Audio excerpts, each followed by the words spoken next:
అంటే ఇప్పుడేం మాట్లాడలేదు, భవిష్యత్తులో అని ఇస్తారా, ఉంచుతారా, తీసేస్తారని? నాకు తెలిసి సచివాలయ వ్యవస్థలో ఇంకా క్లారిటీ ఏం లేదు. బిల్డింగ్లు అట్టు ఉంటాయి, పాడుబడిన బిల్డింగ్లా ఉంటాయి. అందులో పనిచేసేటువంటి వాళ్ళు నెలకోసారి జీతం ఇస్తారు. మిగతా రోజుల్లో ప్రతి డిపార్ట్మెంట్ నా దగ్గరికి వచ్చి పనిచేయి, నా దగ్గరికి వచ్చి పనిచేయి అంటారు. ప్రభుత్వం స్పష్టతనివ్వకుండా ఇదిగో ఇది కొట్టు కాబట్టి వీళ్ళకి ఇస్తాను, ఇది కాదు అనుకుంటే వీళ్ళకి అమ్ముతాను అనేటటువంటి లెక్క కావాలి. ఆ లెక్క ఇక్కడ మిస్ అవుతుంది. ఇప్పుడు అసెంబ్లీ మండలి 2 సమావేశాలు జరుగుతున్నాయి. ఫోకస్ మొత్తం మండలి వైపు వెళ్ళడం.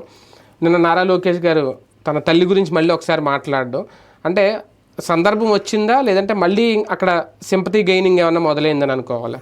బేసిక్గా లోకేష్ రైజ్ చేసింది అక్కడ జగన్ సభకి ఎందుకు రావట్లేదు అన్న పాయింట్. పారిపోతున్నారు, చంద్రబాబు రావట్లేదు మండలికి అన్నప్పుడు ఆయన అప్పుడే భయపడలేదు. 2-2.5 ఏళ్ళు వచ్చారు, అట్లాంటిది ఇప్పుడు ఎందుకు భయపడతారు ముఖ్యమంత్రిగా అని చెప్పేటటువంటి క్రమంలో ఏమేం జరిగినాయని చెప్పుకొచ్చారు. దాని ఆధారం వేరు. ఇక్కడ అసెంబ్లీలో జరిగేటటువంటి తంతు వేరుగా ఉంటుంది.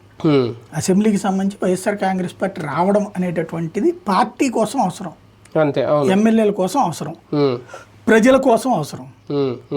అది లేదు కాబట్టి మండల్లో ఉన్నారు కాబట్టి అది పబ్లిక్ని అట్రాక్ట్ చేస్తుంది. అది ఎంతవరకు ఎన్నేళ్ళు అనేది చూడాలి. అంటే లోకేష్ గారిని కూడా రెచ్చగొడుతుందా వైసీపీ? నిన్న